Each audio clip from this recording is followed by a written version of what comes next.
시청자 여러분 안녕하십니까? 뉴스 매거진 시작합니다. 점점 취업난이 어려워지고 있는 가운데 청년 창업 지원이 늘어나고 있습니다. 각 대학에서도 육성 정책들을 펼치며 적극적으로 나서고 있는데요. 중소벤처기업부에 따르면 지난 1월 새로 생긴 법인이 만 41개로 최대치를 기록했습니다. 첫 소식 장소라 기자입니다. 갈수록 심해지는 취업난과 대조적으로 창업은 지난 1월에 생긴 법인이 만 41개로 역대 최대 기록을 낳고 있습니다. 이 같은 창업 열풍 속에 젊은 층의 창업 열기 등이 원인일 것이라고 중기부는 분석했습니다.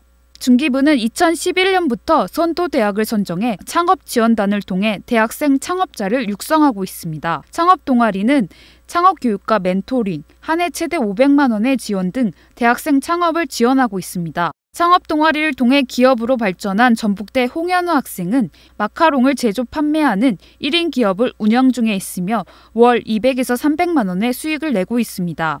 학생이라는 신분이 발목을 잡기보다는 이런 동아리나 기업 지원 사업이 있었기 때문에 오히려 더 날개가 되어주지 않았나. 졸업 후에는 이제 공장을 임대하고 제조를 하고 카페를 통해서 또 3D 프린터 기업을 운영 중인 장광현 학생도 작년 7월부터 12월 6개월간 2천만 원의 수익을 냈다고 말했습니다. 이와 관련해 각 대학은 창업 동아리뿐만 아니라 창업 친화적 학사 제도를 도입 운영하고 있습니다.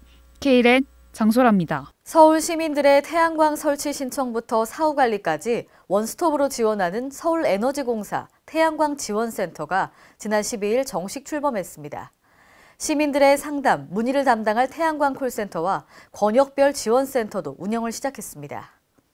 태양광 지원센터를 통해 시민의 참여를 이끌어냄으로써 2022년까지 서울시 100만 가구에 태양광을 보급하고 태양광 설비 용량 1기가와트를 달성해 나가는 것이 핵심 목표입니다. 서울시는 태양광 지원센터 출범에 따라 에너지 소비 도시에서 에너지 생산 도시로 거듭나게 됩니다.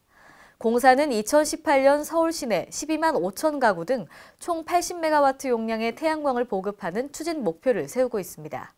주택 태양광 외에도 공공부지 등을 활용한 대용량 태양광 발전소 건립 역시 박차가 가해질 전망입니다. 또 태양광 지원센터는 태양광 보급의 핵심 기지 역할을 맡게 됩니다. 군산시 초중고 학생들에게 공급되는 급식용 농산물 생산단지 근처에 레미콘 공장이 들어서려 하자 반대의 목소리가 높습니다. 전북지역 시군 학교운영위원장 협의회는 공동 성명을 내고 반발하고 나섰습니다. 김경모 기자입니다. 학교에 납품되는 급식용 농산물을 생산하는 곳과 가까운 곳에 레미콘 공장이 들어서려 하자 반대의 목소리가 높습니다. 전북지역 14개 시군 학교운영위원장 협의회는 13일 공동으로 성명을 내고 전라북도 행정심판위원회 측에 산곡리 대광 레미콘 공장 행정심판 청구를 기각 체결할 것을 촉구했습니다. 설립 허가 여부는 이번 달 안에 결정될 것으로 전망되고 있습니다. K랜 김경모입니다. 대전광역시는 지난 12일 지방자치연구소 등과 2018년도 보육교직원 역량 강화 교육 지원을 위한 협약식을 가졌는데요. 지난 13일부터 6월 28일까지 교육을 실시하기로 했습니다. 이번에 진행되는 교육은 과정별로 3일에서 7일 동안 이루어지며 시간은 15시간에서 24시간까지 분야별 특별 전문 강사가 진행합니다. 특히 이번 협약을 통해 보건복지부와 고용노동부의 국가인적개발 컨소시엄 연계 사업을 활용함으로써 최근 보육 트렌드를 반영한 교육을 지원합니다. 한편 대전시는 이번 협약을 통해 17억 원의 교육 비용을 절감하는 효과를 얻었습니다. 전북 남원 하면 뭐가 떠오르시나요? 광안루 등 전통적이고 문화적인 이미지가 가장 먼저 떠오르실 텐데요.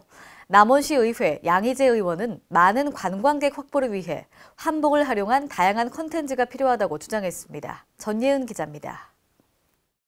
전북 남원시도 서울과 전주처럼 한복 체험 문화를 장려하고 지원하는 조례를 만들자는 주장이 제기됐습니다. 남원시의회 양희재 의원은 13일 본회의 자유발언을 통해 남원시는 다양한 문화관광시설이 갖춰져 있지만 소프트웨어 관광 개발은 이에 미치지 못해 관광객의 흥미를 끌 매력적인 요소가 부족한 편이라고 지적했습니다.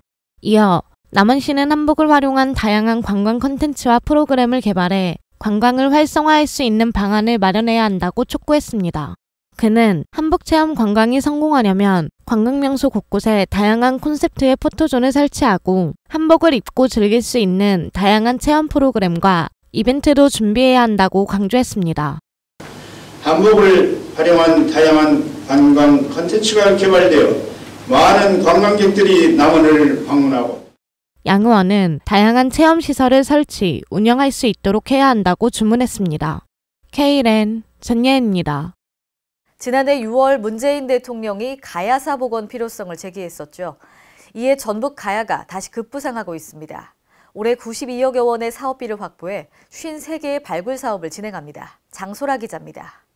양호남 화합의 핵심 키워드로 떠오른 가야가 재조명되면서 전북 가야도 급부상하고 있습니다. 전북도는 올해에만 92억 7천만 원의 사업비를 확보해 7개 시군 전북가야 관련 사업을 진행합니다. 전북가야 유적은 고분, 제철 유적, 봉수, 산성 등 모두 690개가 발굴 및 정비 등의 대상입니다. 전북가야는 장수가야와 남원가야가 80%를 차지하고 있어 전북가야의 핵심 지역으로 추정하고 있습니다.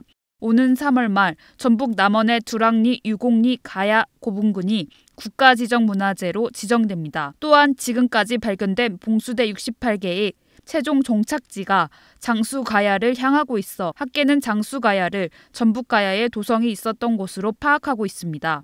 전북문화유산과 심수영 주무관은 전북가야 복원에 최선을 다해 전북가야가 세계문화유산으로 등록되기 위해 노력하겠다고 말했습니다. K랜 장소라입니다. 전주 종합경기장이 2005년 전라북도에서 전주시로 양여된 이후 개발 방향에 대한 논의가 있었지만 10수년 넘게 진척 없는 논쟁과 대립만 이어지고 있는 상황인데요. 양영모 전북도의원은 광역단체장과 기초단체장이 대립하는 동안 시민들의 공공재가 제 역할을 못하고 방치되어 있다며 이같이 주장했습니다. 김경모 기자가 취재했습니다. 전북 전주시 종합경기장 부지 개발 방향에 대해 시민 배심원단을 꾸려 결정하자는 주장이 제기됐습니다. 양영모 전북도의원은 13일 열린 도의회에서 광역단체장과 기초단체장이 대립하는 동안 시민들의 공공재가 제 역할을 못하고 방치되어 있다며 이같이 주장했습니다. 이에 대해 송하진 도지사는 앞서 전주시가 약속한 대체 체육시설 조성 등 조건이 충족되면 협력하고 같이 참여하겠다고 공을 전주시에 넘겼습니다. 전주도심 한복판에 위치한 종합경기장은 2005년 전라북도에서 전주시로 양여된 이후에 10년이 넘도록 진척 없는 논쟁만 이어지고 있습니다. K랜 김경모입니다. 오늘의 간추리 뉴스입니다. 부산광역시가 고령 친화도시 네트워크 사업의 성공적인 추진을 위해 어르신들의 정책 참여를 적극 활용하고 있습니다. 부산시는 13일 시청에서 노인복지관이나 시니어클럽 등 사회활동에 활발히 참여하고 있는 어르신 50명으로 위촉된 슈퍼시니어 정책자문단 워크숍을 개최했는데요. 이번 워크숍에서는 설문조사 방법이나 건강체조, 팀활동, 그리고 도로교통공단의 노인교통 관련 교육 및 설문지 안내 순으로 진행됐습니다. 2기로 활동하고 있는 정책자문단은 올해 노인교통안전 실태 및 개선 방안이라는 주제로 설문조사를 실시할 예정입니다. 광주광역시는 폭염, 한파 등 기후변화에 대응하기 위한 기후환경 선도정책 발굴에 나섭니다. 광주시는 이달부터 미세먼지 관리 기본계획 수립과 에너지 전환마을 가이드라인 및 실증 모델 연구 등 6개 과제를 선정해 정책을 발굴하는데요. 먼저 미세먼지 관리 기본계획은 로드맵을 수립하고 최근 시급한 환경 문제로 대두된 미세먼지에 대한 중장기 대책을 마련합니다. 광주시는 연구를 통해 도출된 결과를 지역 맞춤형 사업으로 연계될 수 있도록 다양한 분야의 전문가와 TF팀을 운영할 계획입니다. 서울시가 작년 6월부터 운행해온 다람쥐 버스를 26일부터 3개 노선을 추가해서 운행합니다. 다람쥐 버스는 출근 시간대 승객이 많이 몰리는 구간 사이사이만 반복 운행해 민원버스의 혼잡도를 낮추는 역할을 하고 있는데요. 서울시가 그동안 이용 현황과 효과 등을 조사한 결과 개통 이후 41만 4,254명이 이용했고요. 일평균 이용자 수는 8개월 사이 34.1%가 증가했습니다. 새롭게 추가되는 신규 3개 노선은 8,441번, 세곡 보금자리 지구에서 수서역, 8,221번, 장안 이동주민센터에서 답심리역 등입니다.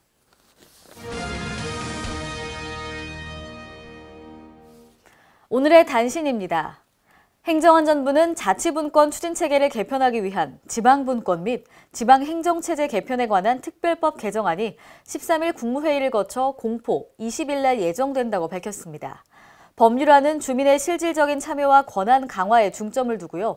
지방자치분권 및 지방행정체제에 관한 특별법으로 변경했는데요. 지방자치발전위원회의 명칭도 자치분권위원회로 변경됐습니다. 아울러 정부의 핵심 국정과제인 자치분권을 향후 5년간 차질 없이 추진할 수 있도록 자치분권위원회 운영체계도 개편했습니다. 문화체육관광부는 서울 해바라기 센터와 함께 12일부터 성폭력 사건 피해자 지원을 위한 특별신고 상담센터를 운영합니다. 이 센터에는 문화예술, 콘텐츠, 체육 분야에 종사하는 피해자와 대리인 모두 신고할 수 있는데요. 신고 방법은 문화예술계 전용 전화와 온라인 비공개 상담을 통해 접수할 수 있고요. 우편으로도 가능합니다. 이상으로 뉴스 매거진을 마칩니다. 시청해주신 여러분 고맙습니다.